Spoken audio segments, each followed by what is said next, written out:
월급쟁이 100만원 저축 프로젝트 월백 저 윤봉입니다. 저희 연말정산 두 번째 시간입니다.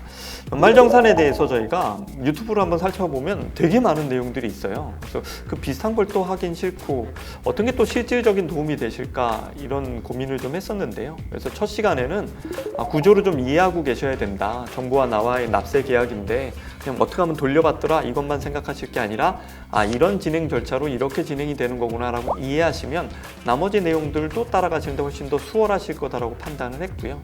두 번째 오늘 시간에서는 이걸 저희가 뭐 공부하듯이 진행할 게 아니라 생각보다 뭐 계속 이제 4차 산업혁명 시대니까 뭐 이런 전산들이 다 개발이 아주 좋게 돼 있잖아요. 국세청 미리 보기 사이트가 이런 걸 한번 얘기 나누기에 아주 깔끔하게 잘 돼 있습니다. 그래서 그 내용을 통해서 실제적으로 내 걸 한번 계산해보고 여기서 고려해야 될 건 뭐고 이런 걸 한번 정리해 보시는 게 그냥 막연한 강의를 들으시는 것보다 훨씬 더 도움이 되실 거다라고 판단을 했어요. 그래서 국세청 미리 보기 내용을 통해서 저희가 지난 시간 진행한 연말정산 프로세스, 그 구조 이런 것들을 한번 따져보는 게 이번 시간이 될 겁니다. 미리 보기 내용을 통해서 저희가 전체를 다 볼 수는 없을 거고요. 1, 2편 정도 나눠서 진행을 한번 해보려고 합니다. 자, 국세청의 홈택스에 들어가셔서 조회 발급 항목에서 편리한 연말정산 미리 보기로 들어가 보시면 되는데 그 전에 공인증서 통해서 회원가입은 돼 있으셔야겠죠. 자, 이렇게 되면 이게 언제 진행이 되냐면 10월 말일부터 이제 사용이 가능합니다. 그러니까 2달 정도 남은 상황에서 내 상황을 한번 들여다보는 건데요. 자, 이건 미리 보기의 특징이다 보니까 스텝 1은 신용카드 소득공제액이 어느 정도 되는지를 한번 따져보는 게 우선입니다. 신용카드는 소득공제 항목에 들어갔었죠. 소득 자체를 줄여주는. 그 다음에 나머지 연말정산에 나머지 항목들을 다 넣어서 실질적으로 내게 얼마 되나 스텝 2에서 확인해 볼 수 있고 스텝 3에서는 이게 내가 3년간 어떤 변화를 가졌나 뭐 이런 것들도 한번 따져볼 수 있게끔 잘 정리되어 있습니다. 자, 신용카드 소득공제가 메인은 아니지만 뭐 순서상이 그러니까 저희도 신용카드 소득공제부터 한번 시작을 해보려고 합니다. 연말정산 미리 보기 일단 들어가면요. 저희가 1월 달부터 지금까지 받았던 급여가 쭉 그러면 9월 말까지 기준으로 이제 산정이 되거든요. 10월 말에 진행을 하지만 그럼 9월 말까지 받았던 급여가 얼마인지가 산정이 됩니다. 근데 저희 그러면 10월, 11월, 12월 더 받아야 되잖아요. 그 받은 금액까지 해서 얼마인가라는 걸 직접 입력하실 수 있습니다. 자, 그러면 합산했더니 나는 연봉이 뭐 예를 들어 5천이야, 4천이야 이렇게 예상되는 금액을 넣을 수 있는 거죠. 그리고 나서 기존에 저희가 진행해 놨던 부양가족으로 해당되는 분들이 썼던 카드 내역이 쭉 한꺼번에 정리가 돼 있습니다. 신용카드, 뭐 직불카드, 현금 연수증 그런 것들 중에 도서공연에 쓴 건, 전통시장에 쓴 건, 대중교통에 쓴 건 이렇게 싹 정리가 돼 있다는 거죠. 근데 저희가 여기에 부양가족이 올해는 내 부양가족이 아니라 다른 사람의 부양가족으로 옮겼어 이런 대상이 있겠죠. 그러면 그 부양가족을 삭제할 수도 있고 그다음에 올해는 부양가족이 한 명 늘었어 라고 하면 그 부양가족을 추가할 수도 있는 개념이 됩니다. 이렇게 부양가족을 저희가 조정해 보면서 뒤에서 한번 설명드리겠지만 예를 들어 맞벌이 부부다라고 하면 어느 사람한테 부양가족을 넣는 게 더 유리할까도 서로 시뮬레이션을 해볼 수 있기 때문에 되게 편하게 돼 있다 이렇게 말씀드릴 수 있을 것 같아요. 자, 그리고 나서 이 금액이 쭉 1월부터 9월에 사용액이 합산이 되죠. 그 다음에 저희가 10월부터 12월까지 예상적으로 쓸 수 있는 돈들도 입력해 볼 수 있습니다. 보통 근데 1월부터 9월까지 한 뭐 예를 들어서 신용카드 사용에 한 달에 한 200 정도, 신용카드, 직불카드 다 해서 200 정도라면 한 1,800 쌓여 있을 거잖아요. 그러면 뭐 별 그 기준이 없으신 분이라고 하면 나머지도 한 달에 200 정도 쓰겠구나라고 해서 그걸 가상으로 입력해 보실 수 있고 만약에 절세 효과를 좀 더 높이기 위해선 여기에 집중적으로 써야겠구나 이런 걸 계획해 보실 수도 있을 거다라고 봅니다. 자, 그러면 신용카드에 대한 소득공제 어떻게 되죠? 그 내용부터 정리해 보면 전체 총 급여액의 25%를 일단 써야 됩니다. 그 이상부터 신용카드에 대해서 소득공제 해주죠. 초과 금액의 15% 해주는 건 뭡니까? 신용카드는 초과 금액에 대해서 15% 해주는데 현금 영수증을 쓰거나 체크카드를 쓰거나 이런 분에 대해서는 초과 금액에 대해서 30%를 세액공제 해주는 거죠. 예를 들어서 얼마를 들어볼까요? 한 5천만 원 정도 급여 생활자다라고 총급여가 5천만 원 정도면 25% 얼마입니까? 1,250만 원까지는 일단 써야 되고 신용카드든 체크카드든 써야 되고 그 넘는 금액에 대해서 만약에 1,000만 원이 넘었다라고 하면 신용카드는 15%인 150만 원 그 다음에 현금 영수증을 쓰셨거나 지풀카드, 체크카드를 쓰셨다라고 하면 30%인 300만 원을 이제 공제해 준다는 겁니다. 한도는 얼마냐? 말씀드렸던 대로 300만 원이 한도가 됩니다. 총 급여 7천만 원까지는 300만 원이고요. 7천만 원이 넘는 분은 250만 원, 1억 2천만 원이 넘는 분은 200만 원까지가 이제 신용카드, 뭐 기타 카드에 대한 공제 한도라고 보면 되는 거죠. 자, 이렇게 되면 일단 7천만 원 이하자다라고 보면 300만 원까지 이제 소득 공제를 받을 수 있는 거고요. 여기다가 그러고 나서 쓴 돈 중에 전통시장 사용한 부분이 있다라고 하면 요거 100만 원까지. 대중교통 이용한 거 있다라고 하면 요것도 100만 원까지. 그 다음에 도서, 공연, 뭐 박물관, 미술관 이런 거 문화 활동에 대해서 사용한 금액이 있다라고 하면 요것도 100만 원까지 또 공제를 해줍니다. 그럼 합산하면 어떻게 되죠? 600만 원까지 최대 신용카드 소득공제 받을 수 있다라고 이해하시면 되죠. 자, 근데 여기서 도서, 공연, 박물관, 미술관 있는데 영화 본 거는 문화 활동인데 들어갈까요? 안 들어갈까요? 영화 본 건 들어가지는 않습니다. 좀 안타까운 부분이겠죠. 영화 많이 보시는 분들은. 그렇게 해서 600만 원까지 공제받을 수 있는데 그러면 나는 지금 현재 9월 달까지 쓴 거랑 앞으로 예상 금액까지 감안해서 어느 정도 소득공제 받을 수 있는지 판단하실 수 있을 거라고 봅니다. 근데 여기서 저희가 예상될 수 있는 건 뭐죠? 팁은? 총급여의 25%까지는 뭘 쓰던 간에 그냥 합산되는 구조잖아요. 물론 신용카드를 우선해서 그걸 카운팅합니다. 소득공제, 그러니까 뭐 이거 순서가 어떻게 되는 거야? 이거 체크카드 쓰면 훨씬 더 많이 해주는데 이런 건 저희가 고민할 필요 없습니다. 알아서 다 높은 저희한테 혜택을 주는 순서대로 진행이 되니까요. 근데 그러면 저희가 총급여의 25% 아까 5천만 원이면 1250만 원 정도 월 한 100만 원 정도 되네요. 이거 쓰는 건 뭘 써도 상관없다라고 하면 보통 이제 팁이라고 얘기하는 게 뭐 포인트 적립을 유리한 걸 쓰던가 아니면 요새 신용카드들 그런 거 많이 하잖아요.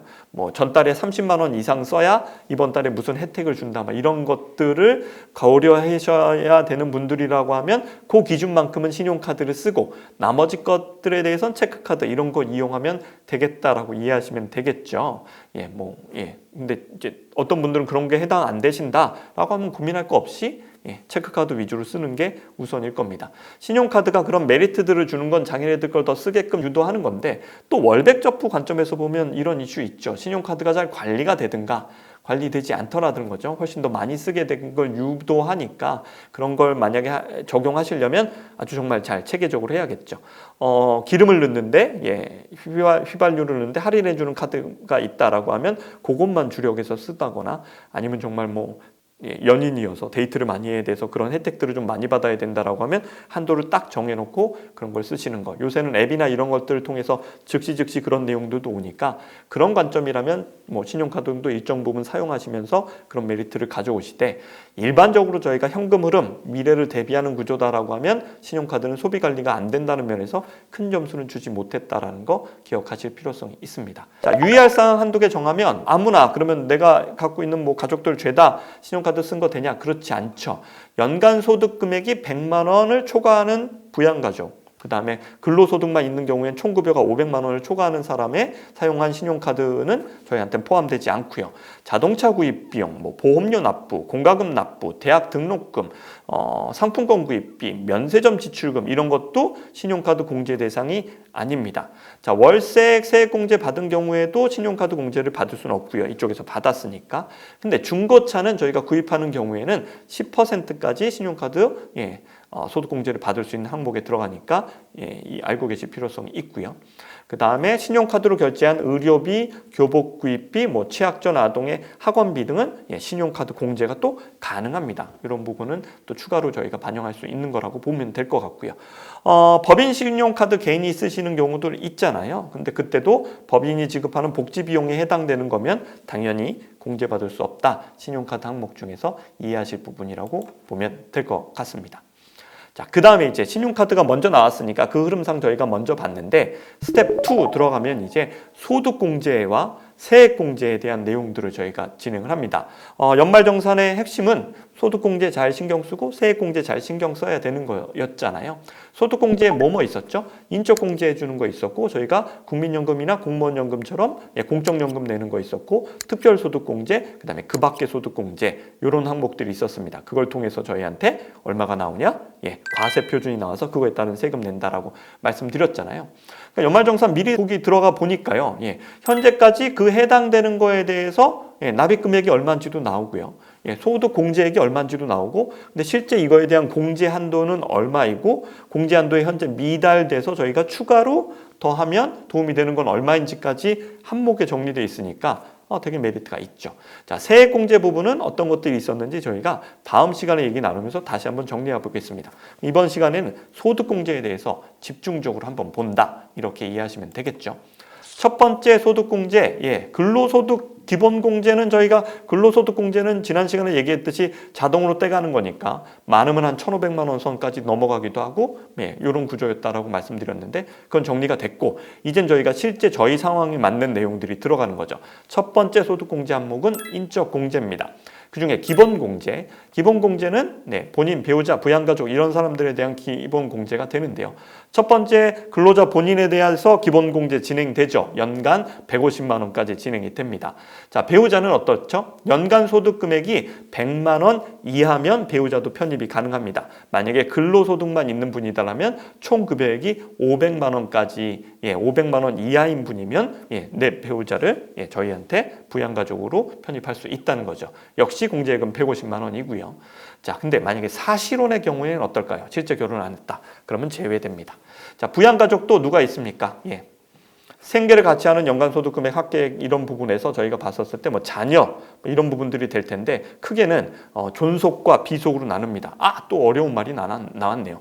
직계 존속이라는 건 뭐냐면 아버지, 어머니, 할머니, 할아버지 이런 대상이라고 보고, 직계 비속은 아들, 자녀, 손자, 손녀 이렇게 아래로 쭉 내려가는 대상들이라고 보면 됩니다. 자, 요 대상들에 대해서는 나이 기준이 적용이 됩니다. 직계 존속 위로는 만 60세 이상인 분에 대해서 저희가 편입이 되고요.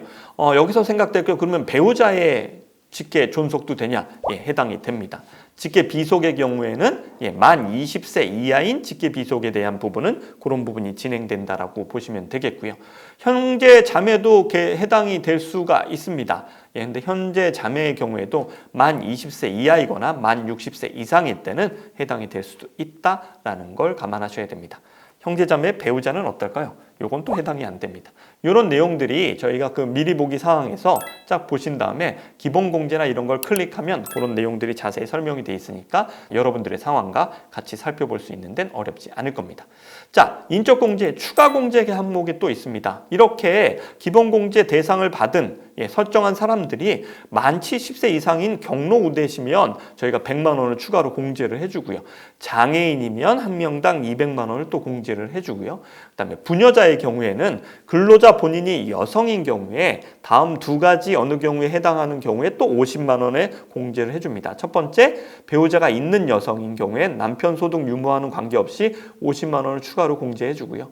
두 번째, 배우자가 없는 여성인 경우에는 부양가족이 있는 세대주, 그러니까 배우자는 없는데 부양가족은 있다. 그러면 또 50만 원 공제를 해준다라는 걸로 이해하시면 되고요. 한부모 공제라는 항목도 있습니다. 배우자가 없는 사람인데요. 기본공제 대상인 직계 비속 또는 입양자 이런 것들이 있다. 그러니까 케어해야 될 자녀가 있다라고 하면 100만 원을 추가로 또 공제를 해줍니다. 만약에 부녀자 공제와 한부모 공제가 이제 같이 해당되는 분이다라고 하면 그럴 수 있잖아요. 중복 적용은 안 되고 조금 더 많은 금액을 해주는 한부모 공제를 적용해서 100만 원을 공제를 해줍니다. 자, 인적공제 항목에 대한 설명은 이렇게 정리가 되고요. 그 다음에 저희가 내는 공적연금에 대한 연금보험료 공제가 진행이 되는데 국민연금, 공무원연금, 군임연금, 사립학교교직원연금, 별정우체국연금 이런 것들에 해당되셔서 다들 내고 계시잖아요. 이 낸 돈 중에 회사나 기관이나 정부가 내는 돈 말고 내가 내는 돈에 대해서는 저희가 연금보험료 전액을 공제를 해줍니다.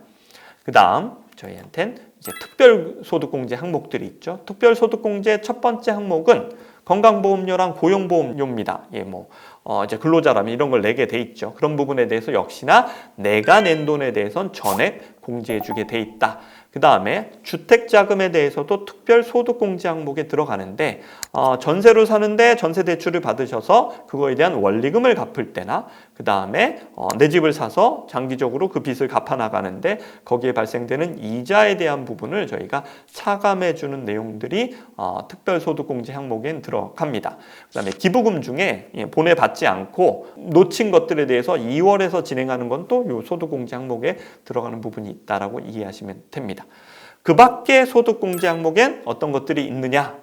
개인연금저축 뭐 이런 것들이 쭉 있는데요. 첫 번째 개인연금저축은 말씀드렸던 대로 연금 얼마를 내냐면요. 월 15만 원씩 거기에 40%를 공제해 주는데 공제 한도는 연간 72만 원 정도죠. 근데 이 개인연금저축은 저희가 일상적으로 얘기했던 연금저축 계좌하고는 다른 거고 2000년 12월 31일 이전에 가입한 거니까 현재 이 상품을 갖고 계신 분들은 당연히 좀 장기적이 됐으니까 급여도 좀 높으실 개연성이 있습니다. 그럼 소득공제가 급여 높은 분들한테는 훨씬 더 유리한 개념이 되니까 그런 관점에서 유지하시면 맞을 것 같고요.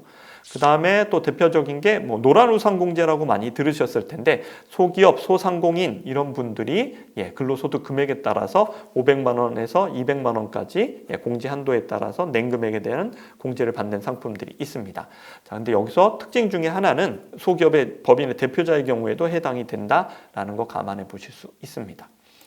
자, 그 다음 그 밖의 소득공제에는 주택 마련과 관련된 부분이 있죠. 대표적인 게 옛날에 가입하실 수 있었던 청약저축하고 지금은 보통 다 주택청약종합저축을 갖고 있죠. 이 상품에 대해서 무주택 확인서를 제출한 총급여 7천만 원 이하인 근로자가 납입한 금액에 대해서 역시나 40% 세액공제를 받는데 납입 금액의 한도가 240만 원이죠. 연간. 그러니까 월 20만 원 정도까지 진행을 할 수 있다라고 보시면 됩니다. 뒤에 아까 저희가 말씀드렸던 주택 임차 차입금 원리금 상환액 요게 전세 대출 받은 거에 대한 내용이잖아요. 요것과 합산해서 300만 원을 초과할 수 없다라는 것도 저희가 한번 인지하고 계셔야 될 부분은 됩니다.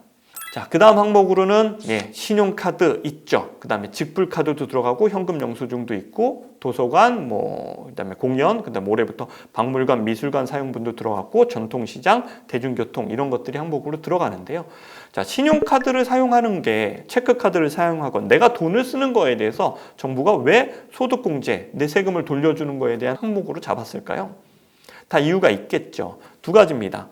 경제활동을 용이하게 만드는 일단 저희가 소비를 해야 경제가 원활하게 돌아갈 테니까 그런 활동에 대해서 저희한테 약간의 인센티브를 주는 거고요. 두 번째는 또 하나 뭐 있을까요? 저희가 돈을 쓰는데 상대방이 있을 거잖아요. 그 상대방에 대해서 무거래 자료가 진행되는 현금으로 처리해서 이 사람의 소득을 알 수 없게 하는 게 아니라 저희가 지금 얘기했던 신용카드나 직불카드, 현금 영수증 이런 것들을 쓰면 다 드러나게 돼 있잖아요. 그래서 그걸 통한 저희가 그 돈을 쓰는 거에 대한 대상제에서 저희가 세금을 확보할 수 있는 이 사람들의 매출이 얼마인지를 따질 수 있는 거에 대해서 저희가 도움을 주잖아요. 그런 역할 때문에 신용카드 공제가 있다라고 하면 이해가 쉬우실 거다라고 봅니다. 자, 여기까지 소득 공제를 했습니다. 그리고 나면 뭐가 결정이 되죠?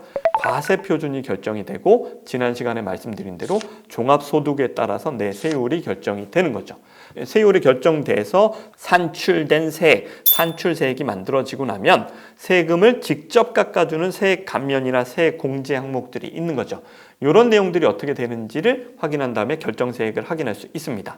자, 이번 시간까지는 소득공제 주안점으로 봤고 연말정산 미리 보기를 통해서 직접 한번 그런 내용들을 따져보시면 훨씬 더 쉽게 연말정산의 개념도 이해하시고 세부 항목도 이해하실 수 있다는 거 말씀을 드렸고요. 다음 시간에 그러면 이제 세액공제 항목들에는 어떤 것들이 있고 저희가 신경 써야 될 건 뭔지 다시 한번 정리해 드리도록 하겠습니다.